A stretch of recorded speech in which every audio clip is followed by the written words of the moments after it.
it's your girl Simply Stacy. Welcome back to the Simply Stacy YouTube channel and welcome back to the Simply Success series. This is episode number 6. If you got a chance to check out episodes 2 through 4, which was My Body and Soul, all a part of the Simply Self section, then this is also a bonus chapter, Simply Finances or Simply Financial. And so basically, when you have your finances in order, then you don't worry about stuff quite as much and it helps you to become successful. If you're out here in a pile of debt, you have no credit, you have bad credit, or you don't have any money saved, then you're definitely not living up to your fullest potential and you're definitely not as successful as you probably want to be. That is a given. So this chapter, Simply Financial, we'll be talking about things such as budgeting, credit, savings, goals. So I have a quote by Dave Ramsey.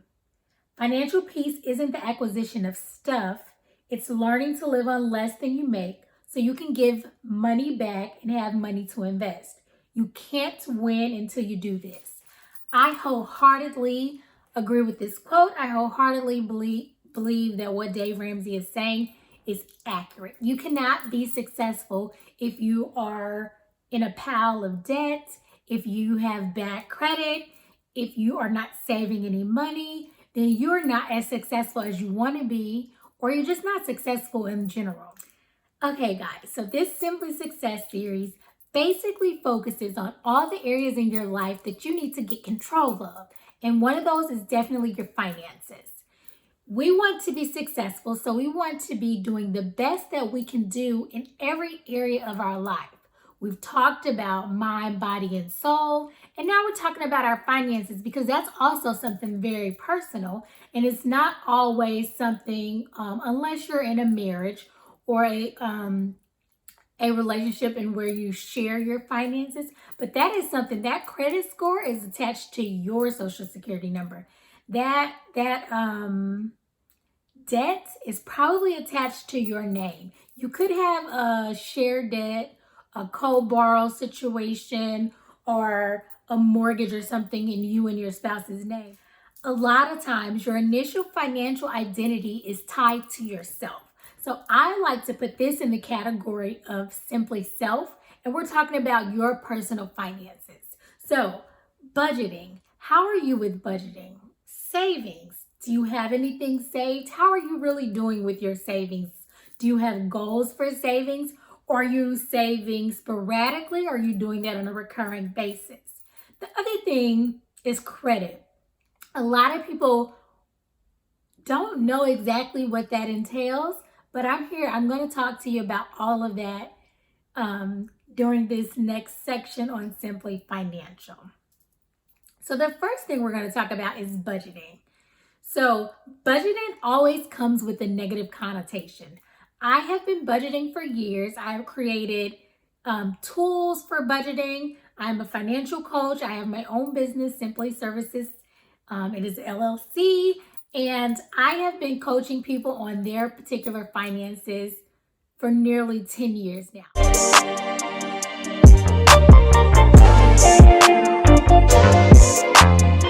Okay, guys, so the one thing that I really became aware of is that I was not taught about finances at a very early age. That is something that I actually want to do. I want to be able to teach young kids growing up the value of budgeting and saving and things like that. Now, don't get me wrong. I had a piggy bank where I put my coins in and all that good stuff, but I don't know if I ever had one thing in particular, like a doll or a game that I wanted to buy that I had to save up my money for. So I just had all these coins going into this piggy bank and I knew I was saving money, I guess, but I didn't actually get the concept of what all that was doing. I probably never got that satisfaction of actually going to purchase something with that money. So I know when I have children, that is something that I'm going to start teaching them early on. Okay, let's save.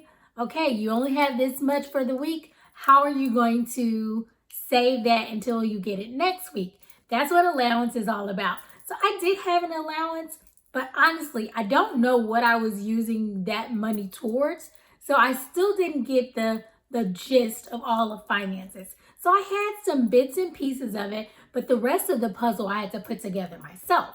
So it wasn't until I got to probably college, when I was taking accounting classes and finance classes and things of that nature, because I do hold a Master of Business Administration and I did take finance courses with that degree as well. But that's when I really started reading a lot of books and reading up on taking care of your finances and credit and budgeting and saving and all of this stuff. So when I got to college, I got my regular allowance from my mom and my stepdad. And then my father would also send me money once a month. So I would be living off of that money. I didn't really go back to them asking for additional income. I would just save all that money. And then I'm like, okay, I'll get it again on this day next month. So I would just make sure that I could live off of that. And then somewhere probably around my junior or my senior year, my father decided, hey, maybe we should teach her about credit and stuff like that. So he got me I don't know if it was a credit card or some kind of a cash card where he would put like maybe say $1,000 on it at the beginning of the semester. And being me, I never asked for any more money. I'm like, this is what I have. I'm going to still get that little bit of money that I'm going to get from my other parents every 2 weeks. Because, they didn't do it in a lump sum. So I would get that every 2 weeks. And then I would get that money at the beginning of the year. And however much it was, it had to last me until the semester was over. So that is how I really came savvy on budgeting. Because I'm like, I have to be able to do this. And then my first job out of undergrad, I was a graduate assistant at Alabama A&M University. And the university actually paid once a month. So whatever I was getting paid, I had to make sure that my rent was paid, all of my bills were paid, that I had groceries and food to eat off of that one check, because no more allowance. But either way, I had already learned when I was in college how to budget. So it came naturally, but it was also an adjustment because I was only getting a certain amount of money and I had these bills. And some things may come up like a party or something that you really wanted to go and do, and you have to figure out like, okay, how am I going to do this? Or something you want to buy and you're like, okay, I need to save for this. So one thing that I really want to do is to teach young people like the importance of finances and how they can affect your life in the future and all of that good stuff. So I started my credit history back my freshman year of college, getting a cell phone. So I wanted a cell phone so bad, and I didn't realize that having no credit was the same as almost having bad credit. So I did get my very first credit card, and I used that to build my credit. I was not one of those people who just got all these credit cards and maxed them out or anything. I did not have issues with that. However, I did later on when I moved across country, I did incur some debt, and with that, I learned so much more about finances and budgeting and saving and getting out of debt. And I have some tips for you guys that I hope you guys will enjoy. So the first thing we're going to talk about is budgeting. So I am a financial coach with Simpli Services LLC. And what I have been doing for the last 11 years is teaching people about finance. So basically what I did is I took how I got out of debt and helped other people to get out of debt, how I saved for certain things and helped them to do the same. I've come up with multiple resources, multiple workbooks and spreadsheets and all that stuff that can really help you to budget. The current budget that I have and I've been using, it is very good. I've been using it for like the last 10 years. It is a 5-year budget and it has every month and every day, and I can go in and I can track my spending. I can see where I spend, but there are also some really good resources that you guys can use, such as mint.com, and it allows you to put your bank accounts, your loans that you have out, auto loans, home loans, student loans, all of that information. You can sign into all of your accounts, and then they will bring it all together as a snapshot. They'll give you graphs so you can see how much you're spending on everything. And I think that that is a very, very, very, very good tool. So that is mint.com. You guys definitely should check it out. But right now, let's get back to it. We are talking about budgeting. So you must gain control over your money, or the lack of it will forever control you. That is another quote by Dave Ramsey, and he is 100% true. So if you don't know where your money is going, you don't have enough of it, then you're not successful. And that is the main goal of this whole series, is that you can get as successful as you want to be. We want you to reach that level of success that you've always envisioned. Okay, guys, so we're talking budgeting, and there are 3 key steps when it comes to budgeting. The first thing is, what's coming in? What income do you have? Do you have a steady paycheck? Do you get paid once a month? Do you get paid bi-weekly? Do you get paid every week? How often are you getting paid? What's coming in? How much is that? Is that a fixed amount or is it variable? Because all of these factors play into how you budget. So you have what's coming in. Number 2 is what's going out. Okay, so what are your expenses? Of course, most people have living expenses, your house, your mortgage, your rents.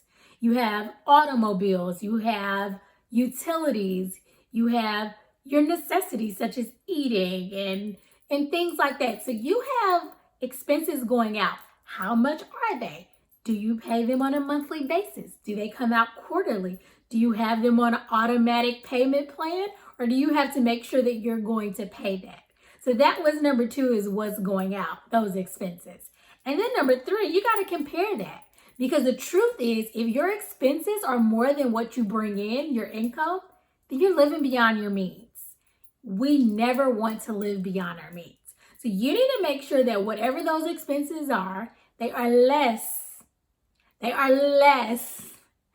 a lot less than what you bring in. Because if not, you're living paycheck to paycheck and you really can't afford the life you probably are living, and you probably need to cut back some different places. So those are the things that we like to talk about in budget. And when you get my book, you will get way more tips. You'll listen to my lessons learned, and hopefully you can learn from them. Or you'll get a sneak peek at all my lessons that I've learned over time with budgeting. Just a little tidbit on when we're talking about budgeting, I want you to take into consideration some of these things. You know, what are your needs and your wants? Because sometimes you can cut back in certain places where maybe you don't need extra money, right? Maybe you do need a new income, a new salary, a side hustle, another gig, a part-time job. You know, there are different ways that you can make this budget thing work to your advantage.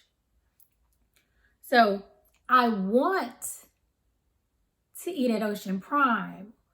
I want to shop at Somerset Mall or the Galleria or wherever it is. You know, that's where I want to go, but I may need some clothes, but can I get them from somewhere cheaper? Probably. More affordable? Definitely. Or I want something to eat, but does it have to be Ocean Prime? No. You just need food. You can go to the grocery store, cook your own meals. I mean, sometimes it gets right down to that, and you can cut some of your expenses in half or even more, just based on you knowing what your wants and needs are. Am I saying that you should never get anything that you want? Absolutely not. But you should do it within your means, or you should save up for that, which we will touch on in a later video. You can save up for some of those wants instead of getting them that instant gratification. That is the society that we live in. I personally am guilty of it, but I have learned restraint, especially when it comes to my finances, and I'm hoping that you guys will too.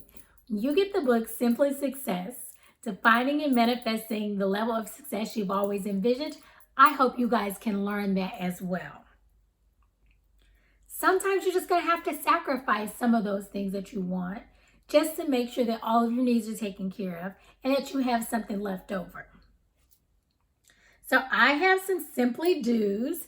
Those are the things that you simply should do. associated with budgeting. So simply do create a buffer in your budget for those unexpected expenses.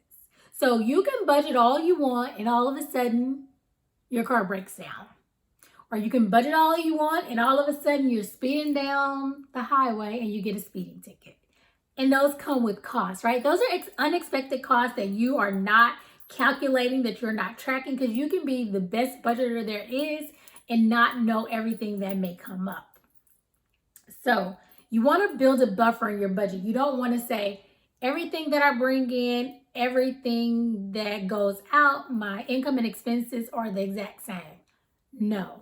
And that's no way to get ahead. Like we said before, you'll be living paycheck to paycheck. And when something unexpected happens, you're not able to take care of that and bounce back. Now you're in debt.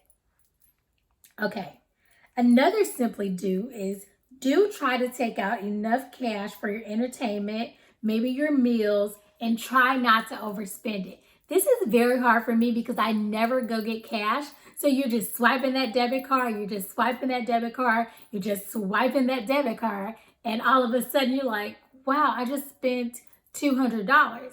Now, if my budget for food and entertainment for 1 month is $100 or $150, and if I have that cash in my hand, I think I'm going to think more about my wants and my needs. I'm probably not going to just keep buying things when I know I still got 5 days left in this month and this is my last $20 and I still have to eat all 5 of those days. So I think you can make better decisions if you do try that, even if it's just for a month or even if it's just for a couple of weeks, so you can track your spending and see how that all works. Okay, the next simply do is track your spending on some type of a spreadsheet, online banking, or even some of those budgeting tools like mint.com that I mentioned before. Because when you can see it, you can visualize it, and you can definitely determine where you can cut expenses. If you're just swiping and all of a sudden you look up and your bank account is low, you don't know where that money is going. So if you use any of those tools, most banks have online banking. And like I said, mint.com is one that I can think of off the top of my head. If I come up with any more, I will put those in the description box below. But yes, anything like that would help you. I create my own tools because I know what I need and I know what works for me. So I have a list of all the dates. Any day that I have a bill due, they are on there. When I get paid, that's on there. When I need to pay my tithes and put some money in savings, that's on there too. So based on your needs, that's what I do in my financial coaching sessions. Is I make sure that I talk to each of my clients and see what their needs are, what their goals are, and then we work around it. It's not cookie cutter, and for everyone, it is not exactly the same. If you guys have any specific questions, put those down in the comments below, and I will answer them to the best of my ability. Or I'll schedule something with you guys so that we can talk about it a little bit more in depth. But either way, if you have any questions, concerns on budgeting at this point in this video, then definitely put that down in the comments below. Okay, so the next one is do focus on you and don't worry about keeping up with the Joneses. That is what gets us in trouble a lot, especially in our community. In the African American community, I'm going to be honest, we are keeping up with the Joneses. We have the best bag, the best shoes. I mean, we may not pay our car note this month, but listen, my hair is done, my nails are done. Like, that is not the way it should be. And I know that this is a stereotype. This is not everyone, but I have seen it time and time again. I mean, honestly, a lot of my friends, they take care of their business. They're not doing all that. But you've seen it before. I'm sure you have. If you've seen someone who is asking for money all the time or always maybe complaining about not having money, but they're walking around with $2,000 bags and $650 shoes, like, okay, we have to get our priorities straight. So hey, I'm going to add that to the list. Do get your priorities straight when it comes to your finances.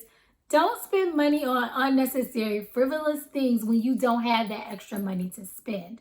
I mean, it sounds like common sense, but I'll be honest, back when I got myself in my predicament, I was doing things. Mine was more so traveling when I shouldn't have been traveling because I didn't really have it to do.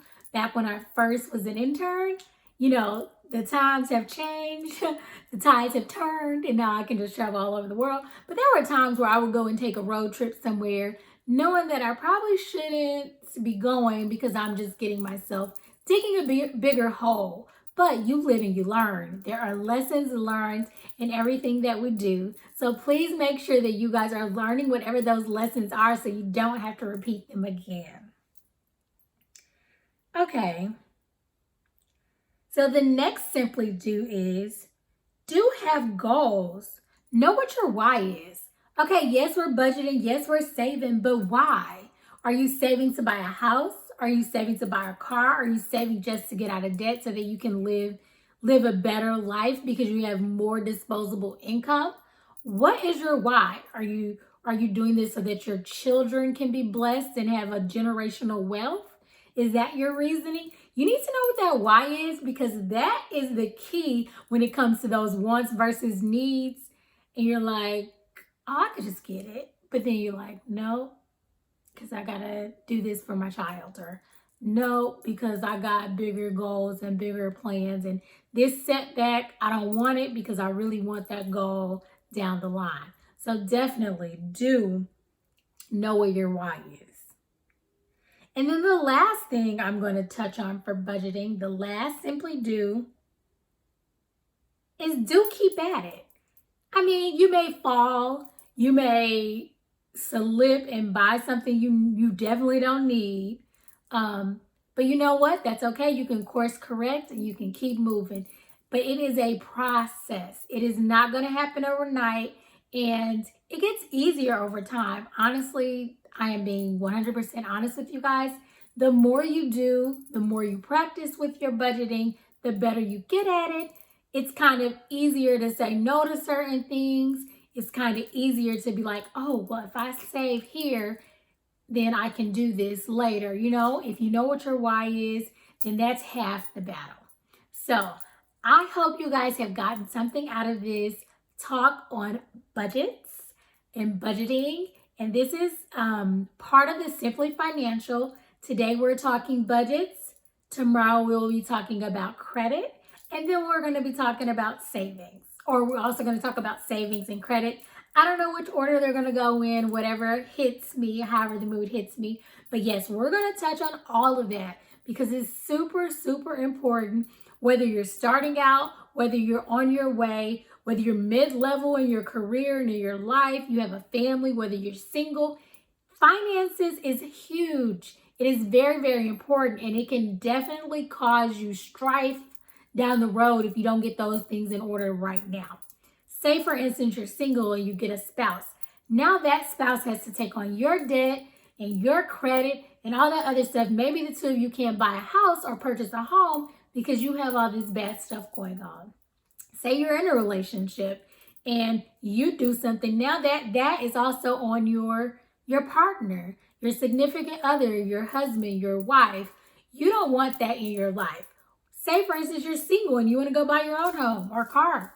Now you have a high interest rate because your credit is bad and they don't think you can pay your bills on time because you've gone delinquent in some accounts that you just not paying.